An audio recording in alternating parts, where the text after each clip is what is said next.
Swayam Prabha. Digital India. Educated India.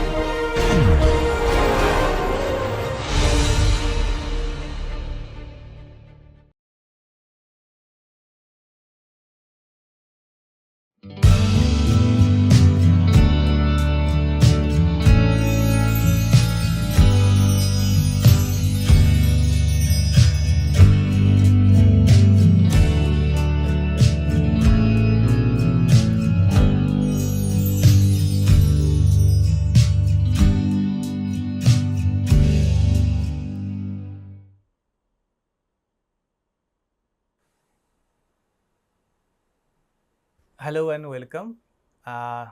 So this is another lecture of this course Mathematics for Economics Part 1. The present module that we are going through is on difference equations. So we have introduced what are difference equations, and presently we are trying to understand how to solve a difference equation of the first order, and in particular these are linear difference equations. So you can see on your screen the title slide. We have talked about the general form of a linear difference equation. So this is the form yt plus 1 plus a yt is equal to c, where a and c are two known constants. We have seen that there are two parts in the solution. One is the particular integral yp and the other is the complementary function yc. The complete solution is the summation of these two, and if we know the initial condition, then actually we can find out the exact solution, and the exact solution will be of this form. Yt is equal to y0 minus c divided by 1 plus a multiplied by minus a to the power t plus c divided by 1 plus a. However, this condition or this solution will be valid if a is not equal to minus 1.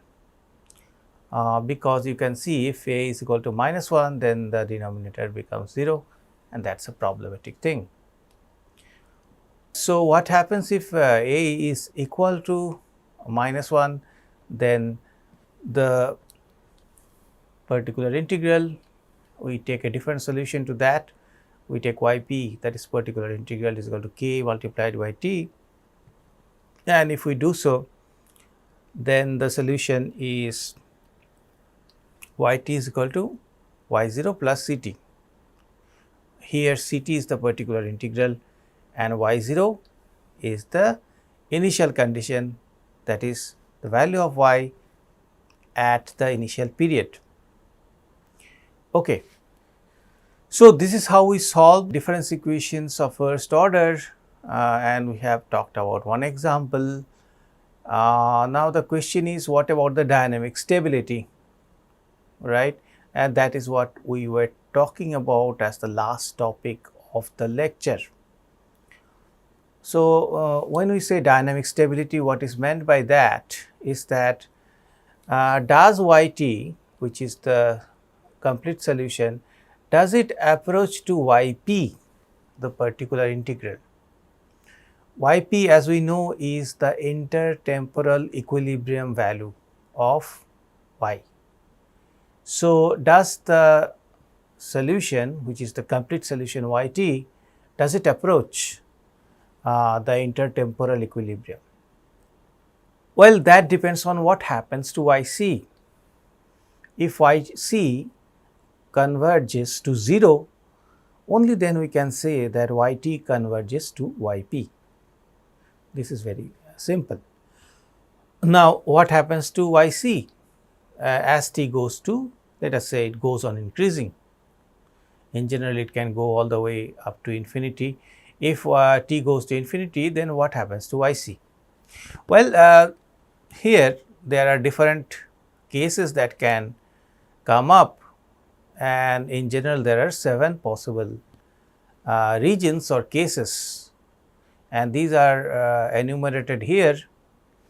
So, the first case is B is, what is B? Remember, YC is equal to A B to the power t. So, here there is a B term. B is a constant, but constants can have different values. Now, if B is greater than 1, then as t goes to infinity, this YC goes to infinity as well, right. This is the first case. Suppose B is equal to 1, then B to the power t remains constant at 1, right. So, in this case it does not go to 0, that is what we wanted.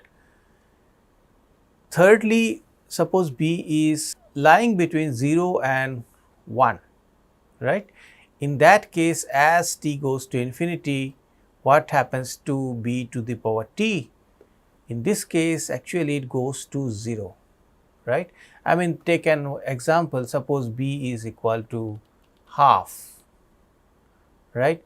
In this case, as t is equal to 1, B to the power t is equal to half. T is equal to 2, B to the power t is equal to half to the power 2, that is 1/4. T is equal to 3, B to the power 3 is equal to half to the power 3, that is 1 divided by 8. So, likewise it will then become 1 divided by 16, 1 divided by 32. What is interesting to note is that the denominator, that is the terms which are appearing here, they are going to infinity as t goes to infinity, and as we know 1 divided by infinity is close to 0. So, that is why I am saying that as t goes to infinity, if B lies between 0 and 1, B to the power t goes to 0. If B is equal to 0, then 0 to the power, whatever power you put there, it will remain at 0. If B lies between 0 and -1, then something interesting happens, then B to the power t actually oscillates, right. So, start with t is equal to 1, let us suppose. If you put t is equal to 1, then minus half, let us suppose B is equal to minus half to the power 1 is minus half, t is equal to 2, minus half to the power 2, that is 1 divided by 4. So, you can see from minus half it becomes plus 1 divided by 4, then it becomes minus 1 divided by 8, then it becomes plus 1 divided by 16. So, in other words, the value of B to the power t oscillates, right. It moves in a zigzag manner, it oscillates, and in the process, however, it approaches 0, because the denominator, like in this case, the denominator goes to infinity. So, the B to the power t term approaches 0. This was the fifth case. What happens if B is just equal to -1? In that case also it oscillates between 1 and -1, right. So, put t is equal to 1, B to the power t is equal to -1. Put t is equal to 2, B to the power t is equal to 1. T is equal to 3, B to the power t is equal to -1. T is equal to 4, B to the power t is equal to plus 4. So, it oscillates between +1 and -1. This was the sixth case, and the last case, that is seventh case, is suppose B is less than -1. Now, like before, in all these two cases, the B to the power t was oscillating. Here also it will oscillate, right, because B is less than -1. So, you can think about B is equal to -2. In that case also, as t goes on rising, B to the power t will go on oscillating, but in this case it will be explosive. So, the oscillation will become explosive, that is b to the power t will become far and far away, it will become far and far away from the value 0. So, that is why I am saying that it oscillates and it explodes. Now, let us come to certain observations from this table, these 7 cases. First thing to note is that the movement of yc, that is the complementary function, is not smooth. Time takes discrete values, so the value of yc jumps between successive periods like a step-like function. Okay, that is obvious. Let us take this example that I have just constructed. Okay, b to the power t, right? It is half, then it is 1/4, then it is 1/8, then it will be 1 divided by 16. So, you can see that between these two values, between half and 1/4 for example, there are plenty of other values, right. For example, there could be 1 divided by 3. Okay. So, one can think of other values between 1 divided by 2 and 1 divided by 4, but b to the power t is not assuming those values. Similarly, between 1/4 and 1/8, there are plenty of values which are left out, which means that the bt, b to the power t, that is the complementary function, is actually jumping from one value to another. So, you can think of something like this, right. So, this is 1 divided by 2, 1 divided by 4, 1 divided by 8. So, all these values are coming down and they approach 0, but there are gaps, right. So, that is what I mean, that the movement of yc, this is the yc, depends on b to the power t, but b to the power t is not a smooth function. It takes the values of t which are discrete, therefore, b to the power t also misses many values between the successive two values. Okay, it is like a step-like function. So, that is what I mean by this. You can imagine this to be steps, right. So, it is a step-like function. Out of the 7 regions that we have listed, in 3 the value of yc converges to 0 as t goes to infinity. These are these 3 cases. B lies between 0 and 1, b is equal to 0, and b lies between -1 and 0. So, these are the 3 cases where you have convergence, right. It is written here more clearly that it goes to 0, it stays at 0, and it oscillates, but again it goes to 0. So, these are the 3 cases where there is convergence. Third observation, in the first, that is this one, b lies between 0 and 1, yc converges to 0 monotonically, right. Monotonically means it does not oscillate, non-oscillatory. That we have seen before. So, here is the case where it does not converge in an oscillatory manner, right. It goes to 0, but in a monotonic manner. In the last, there is oscillation where b lies between -1 and 0. Okay. We shall see the diagram in a minute. Fourth observation is this: the common feature of the 3 cases is modulus of b is less than 1. These 3 cases means the cases of convergence. In these 3 cases, what is common is that the absolute value of b is strictly less than 1. This is the condition of dynamic stability. In such cases, the time path of yt converges to yp. So, this is the thing we wanted to figure out, that when do we have dynamic stability, and now we can answer that question. The time path of yt converges to yp, that is, we have dynamic stability if modulus of b is less than 1. So, this is the case, the three cases that we are talking about, right. These are the three cases. Convergence. And the last observation, whether the time path is oscillatory or monotonic depends on if b is less than 0 or greater than 0. Okay. So, if b is less than 0, then it will oscillate, the time path will oscillate.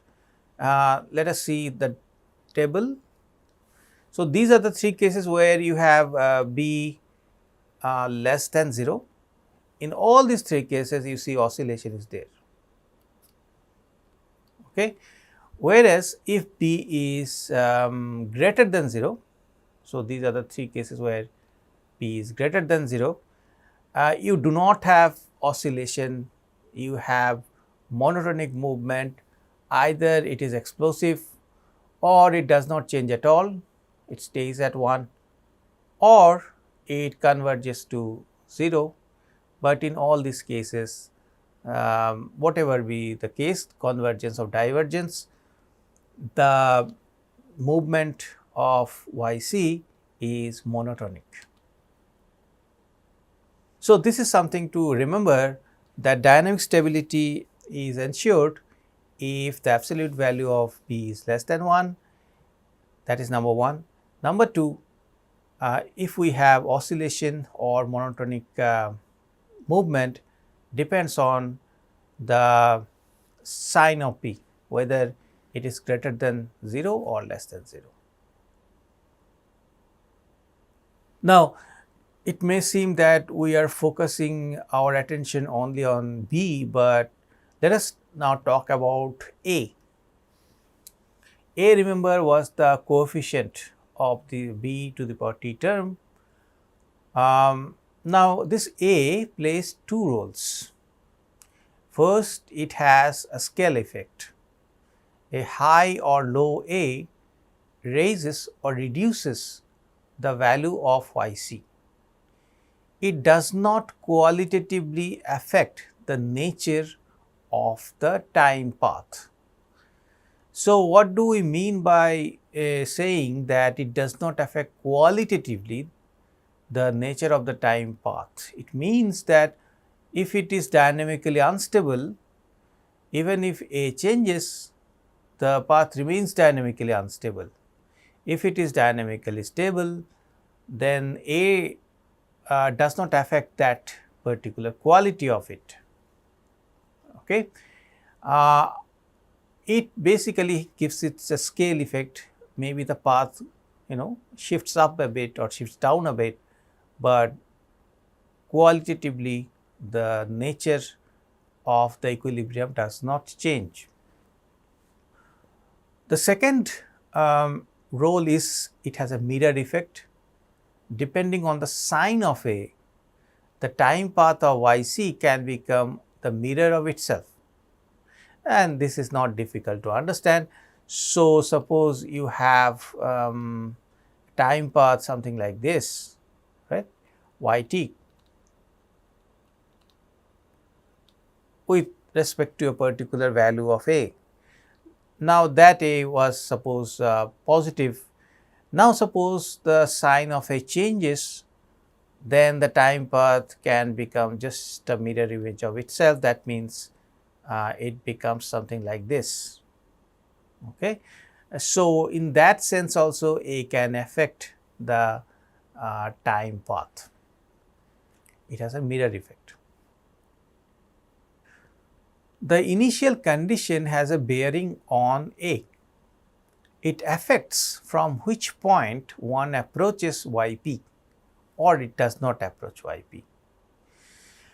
And this can be verified from this general solution here. So, this was the general form of the solution, right. Y0 was the initial condition, that is the value of y at period 0. Now, remember this is my A, capital A, right. Capital A has this term y0 in it. So, if y0 changes, capital A will change, and depending on the value of y0, one can have a positive A, one can have a negative A. For example, if y0 is greater than this intertemporal equilibrium C divided by 1 plus A, then capital A becomes positive. Otherwise, if y0 is less than C divided by 1 plus A, capital A becomes negative. So, that is why I have written if affects from which point one approaches yp.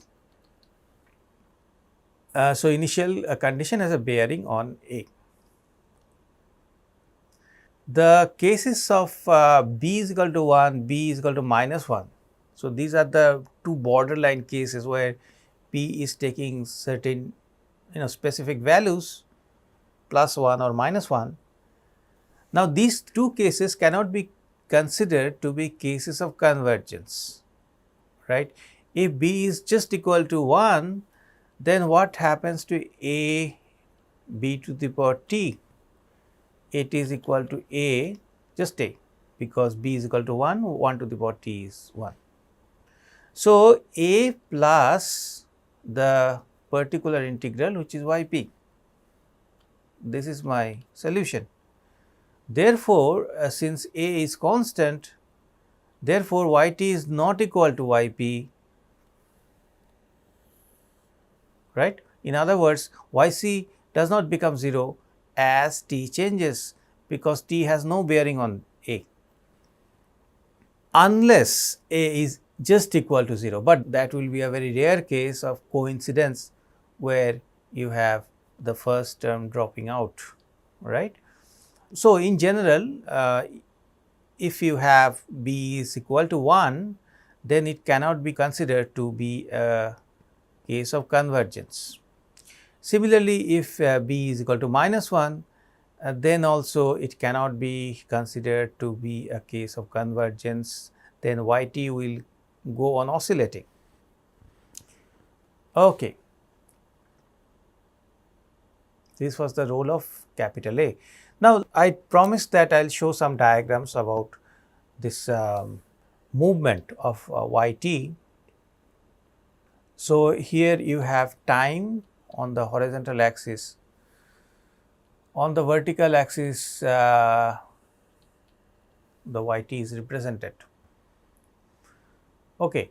Now, in both these diagrams, on the left hand side panel or in the right hand side panel, I have demarcated something like yp. Yp is the intertemporal equilibrium value of y. Question is, do we approach yp as t changes? In the first case we do. You can see this is like t is equal to 0, t is equal to 1, t is equal to 2, 3, right, and you can see the values of yt. It is here to begin with, then it is jumping down, then it is going up above the yp, and again it is coming down below yp, again it will go up yp, below yp. Likewise, it will go on in an oscillatory manner, but the point to note is that the gap between the yt and the yp is declining over time. So, initially it was this much, but at this stage you can see that the gap has come down a lot, right. So, that is why it is called damped oscillation, and this is the case where b lies between 0 and minus 1. And the second case is a case of monotonic divergence. Here you have explosive movement of yt, it goes away, right. So, you are starting from 0 in period 1, the yt is farther away from yp. In period 2, it goes even farther away. In period 3, the gap rises, and as you can see, the gap between the successive yt's, those gaps are rising, right. The gaps are rising, which means that the gap between yt and yp is also rising, because yp was below y0 to begin with, and since the gap between the successive y's are rising and they are rising in a increasing manner, therefore, as time goes by, you have an explosive movement. Yt is getting farther and farther away from yp in an increasing way, right. So, this is called monotonic divergence. You do not have oscillation here. So, this is the case of b greater than 1. Okay, we have talked about the theory. Now, we are going to talk about certain applications. The first extremely well known application of first order difference equation is the Cobweb model. So, what is this about? In production of goods like farm products, it takes some time to complete the process of production. So, this is also known as gestation lag. Let me explain this. This time lag affects the price of the good in an interesting manner captured by a difference equation of the first order. So, how does this lag come into being? Let the decision to produce output in period t is affected by Pt, the price prevailing in that period, but the good will not be available in the market until the next period t plus 1. Thus, one can define the supply function in period t plus 1 as Qs t plus 1 as a function s of Pt, right. So, this is the function that captures the lag. So, in a particular time period t, let us say the farmers have decided how much they will produce. Now, when they decide how much they will produce in their farm, they look at the current market price. That is what they know of, they are sure of. Based on that price, they decide how much they will produce. But the decision to produce does not automatically translate into production. It takes some time for the production to actually materialize. So, the production will come into the market in the next period, whereas the decision was taken in the previous period, right. So, therefore, I can write this as Q of S t plus 1, that is the quantity supplied in period t plus 1 is a function of price that prevailed in period t. Now, what kind of function is this? This supply function. Now, we just assume that it follows the law of supply, which is saying that S of Pt is an increasing function of Pt, and this function can be written as this function Qs of t is equal to S of Pt minus 1. That is, we have taken t to be one period back, but the lag obviously remains. Now, on the demand side, the demand in a period depends negatively on the currently prevailing market price. So, there are no surprises here. Quantity demanded Q dt is a function of price of that period Pt. So, d of Pt, and since we have assumed that it negatively depends on the price, so dpt is a declining function of Pt. In order to keep the story simple, both S Pt minus 1 and d Pt are assumed to be linear.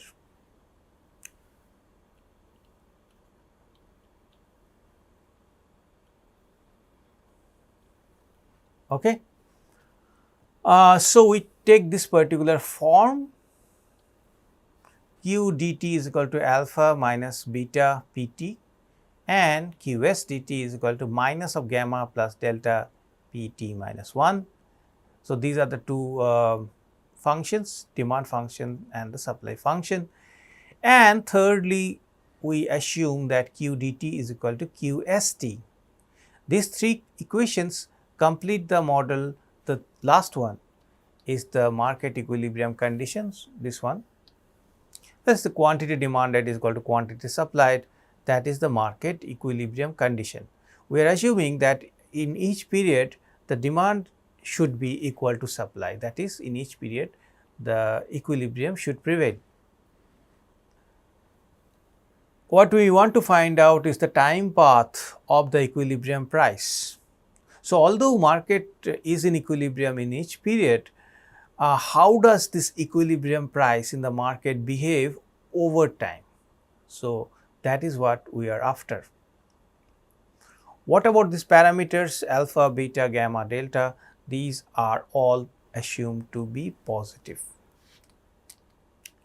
So, that is what make the demand function declining function of the price of that period, and the supply function to be an increasing function of the price of the previous period.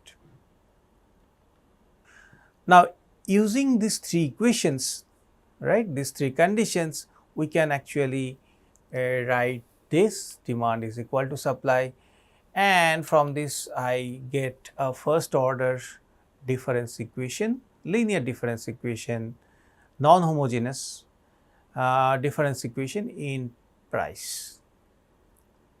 And we know how to solve such a difference equation of first order, a linear difference equation. We can find what is the particular integral yp, and this is I am not going into the detail of that. It will be equal to alpha plus gamma divided by beta plus delta.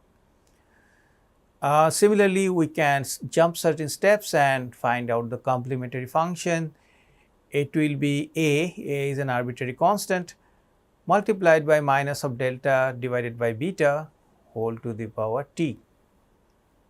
And suppose we have certain initial condition at t is equal to 0, the price prevailing in the market is given by P0, let us suppose that is known to us. In that case, the price will have this time path. Okay. So, it looks like a cumbersome expression, but I mean this is quite logical. We are just replicating what we have seen before as the solution. Pt is equal to P0 minus alpha plus gamma divided by beta plus delta minus of delta divided by beta to the power t plus this term which is appearing here also, alpha plus gamma divided by beta plus delta. Okay. So, this is the time path.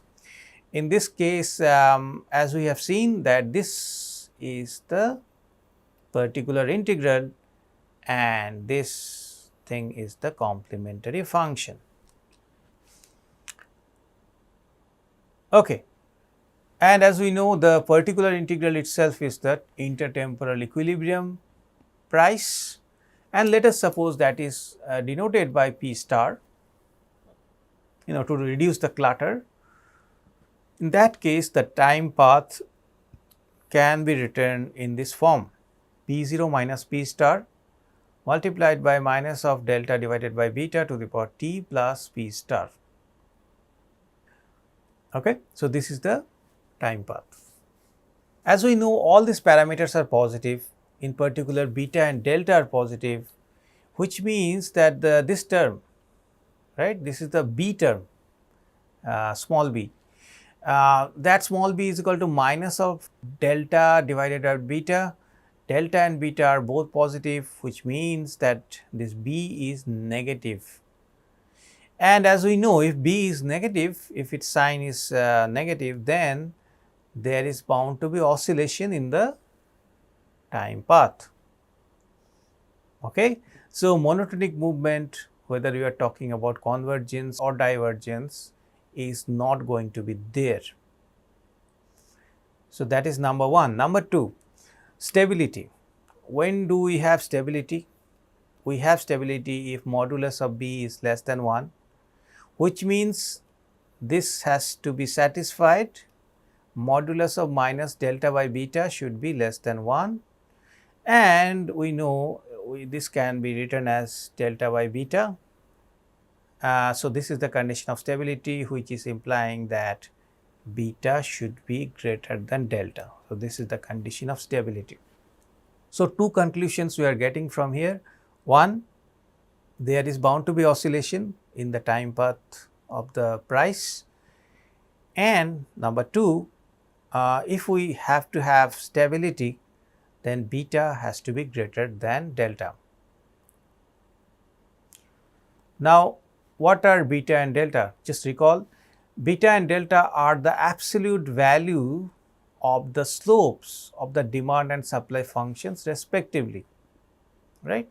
These are the two functions, right. So, beta and delta are the absolute values of the slopes of these two functions, demand and supply. The stability condition implies that the slope of the demand curve or line in this case, because we are assuming a linear function, the slope of the demand line is higher than the slope of the supply line. I mean the absolute value of the slope. If this condition is satisfied, there will be damped oscillation, right, towards the equilibrium, because in that case the modulus of B is less than 1. On the other hand, if beta is equal to delta, there will be uniform oscillation. The price will alternate between P0 and minus P0 plus 2 P star, maintaining equal distance from P star. Okay, let us try to see how this is happening. If beta is equal to delta, this becomes minus 1, right. So, suppose t is equal to 0. If t is equal to 0, then this part is just 1. In that case, Pt will be just equal to P0. So, that is one possible value of Pt. If t is equal to 0, then you have this term becoming equal to just P0. So, that is mentioned here P0. On the other hand, suppose this is equal to 1, right, t is equal to 1. In that case, this becomes minus 1, in which case this entire expression becomes twice P star minus P0, right, twice P star minus P0. So, in this case where beta is equal to delta, Pt will alternate between these two values P0 and minus P0 plus 2 P star in every two successive periods. And these two values are actually equidistant from P star. And the third case is where you do not have modulus of B less than 1 or equal to 1, but it is greater than 1. So, this is the case where beta is less than delta. The demand line is flatter than the supply line. There is explosive oscillation. Pt will diverge from P star by fluctuating around it. Okay, I have drawn the diagram for this is the case of stable equilibrium where beta is greater than delta. So, as you can see the line QD, right, this is quite steep, whereas the line QS is not that steep, it is relatively flat. In this case, if you have noticed, I have represented price in the horizontal axis, all right, and quantity along the vertical axis, right. And this is just to make sure that we are getting the slopes correct, that beta is greater than delta, because when we are writing the demand function and the supply function in this manner, right, in this manner and this manner, we are taking P as the independent variable, and usually independent variables are represented along the horizontal axis, although in economics the prices are generally represented along the vertical axis. So, in this case to get the slopes correct, I have followed the convention of representing the independent variable in the demand and supply functions along the horizontal axis. They intersect each other at this point, P star Q star, right. Here is P star and here is Q star. And this P star Q star is the intertemporal equilibrium. In particular, this P star is that value alpha plus gamma divided by beta plus delta.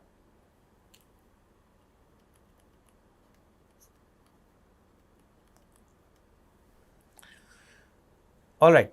Now, we can see how this model works. We start with some arbitrary value, right, P1, and suppose this is period T is equal to 1. Now, this is the price that is prevailing in period T is equal to 1. As we know, the quantity supplied in this next period will be affected by this price.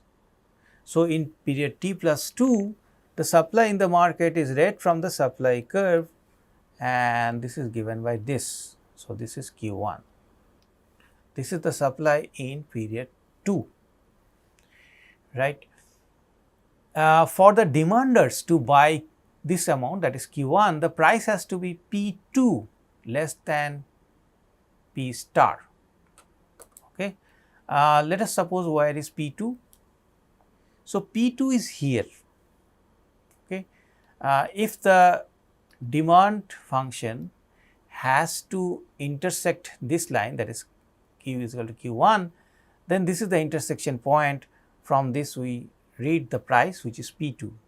That means the price has to be equal to P2 in period 2, so that the demanders, that is the buyers, they are willing to buy this much amount of good, which is Q1, that has been produced by the producers in period 2.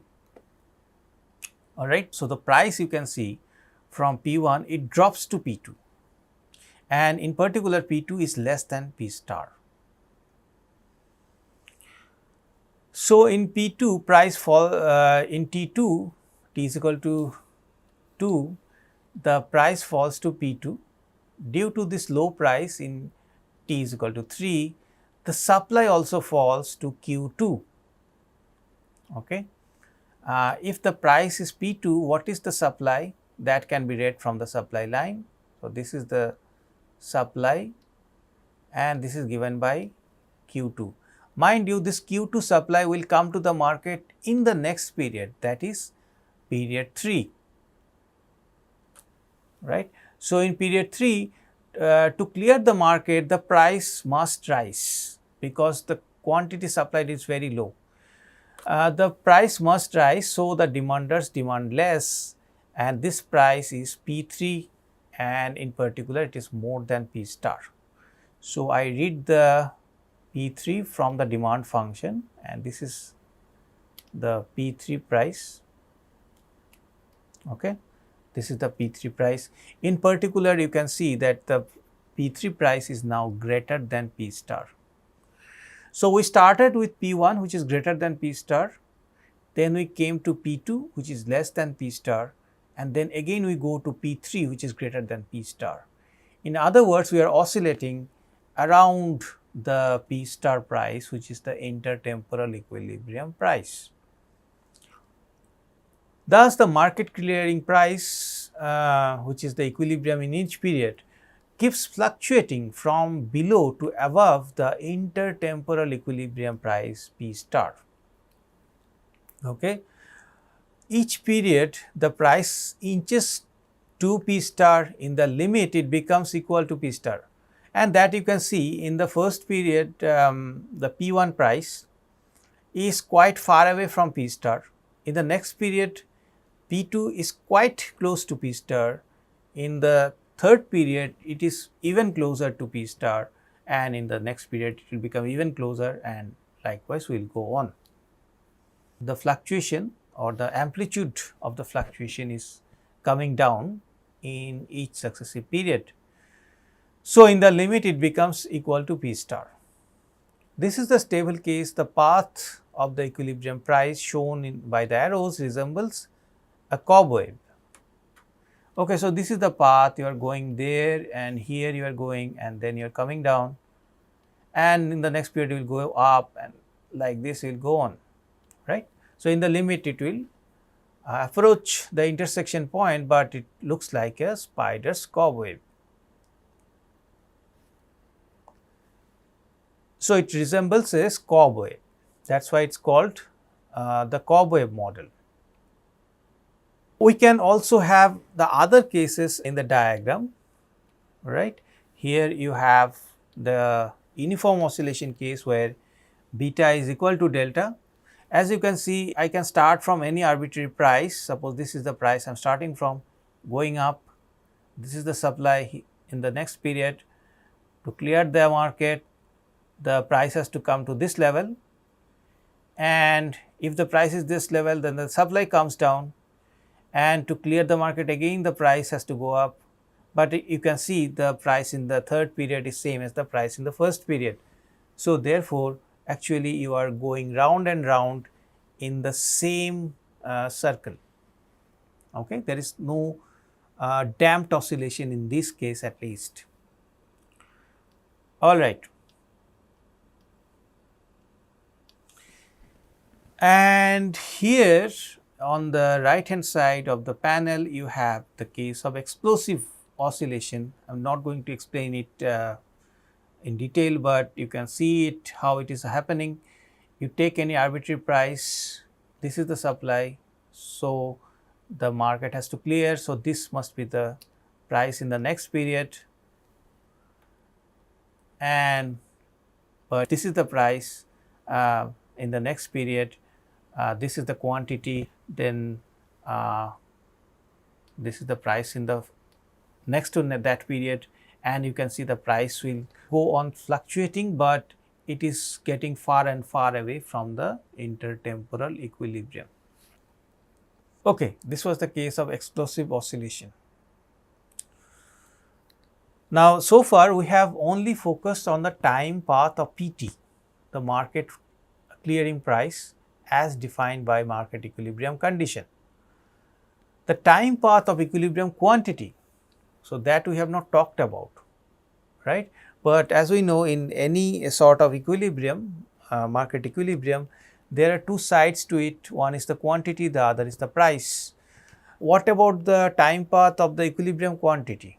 That can be found out by plugging the time path of the price in the demand function, because demand depends on the price of that period, right. So, let us look at how actually we can do that.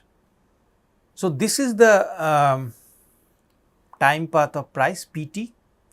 Now, if we take this PT and we plug it here, right, then we will get the time path of the quantity, right. This will be a function of t only, and it will have some P0 term, but as we know P0 is not a variable, it is a constant. So, in short, we are going to get QD, that is quantity. I should not say QD, I should say QT. So, quantity in each period, the equilibrium quantity in each period will be a function of small t alone, and there will be some parameters, and that is what is meant by time path, in this case the equilibrium time path. Okay, so that is how it is done. Now, I said that it has to be plugged into the demand function. The reason being that the demand in Cobweb model in a particular period depends on the price of that period. So, there is no lag there. That is why the time path of the price has to be plugged into the demand function, not the supply function. and the stability of price will be reflected in the quantity as well. So, if the price path is stable, right, or it is unstable, then that will be replicated in the quantity stability or instability as well. Okay, so this was the Cobweb model. So, we can just talk a few words, you can say a few words about another model. This model is a market model with inventory, and then maybe you can close this lecture. If the market is not perfectly competitive, the producers can adjust price depending on how much they were able to sell in the previous period. So, here price is not determined automatically by equality of demand and supply. Here price depends on how much the producers were able to sell in the previous period. In other words, it is the producers who determine the price. So, this is the market model with inventory. If the inventory is piled up, they may reduce the price so that the unintended inventory can be disposed of. Similarly, the price is revised upwards if the inventory has run down unexpectedly. Inventory in short means stock. So, if the stock is running down unexpectedly, then the producers might jack up the price, or if the inventory is piling up, then they might think that it is a good idea to give some incentive to the buyers to buy, in which case they might reduce the price. Here both demand and supply functions are dependent on the current market price, unlike the Cobweb model. So, there is no lag in the supply function as well as the demand function. The model is as follows. So, these are the three equations: Q dt is equal to alpha minus beta Pt, Qst is equal to minus gamma plus delta Pt. You can see there are no lags there. And finally, Pt plus 1 is equal to Pt minus sigma multiplied by Qst minus Q dt. So, this is the new thing that has come now. The price in the next period depends on the price of the previous period, but it also depends on whether the inventory is piling up or it is running down, which is captured by this term. Okay, we shall talk more about it in the next lecture. Thank you for joining me in this lecture, and see you in the next lecture. Thank you.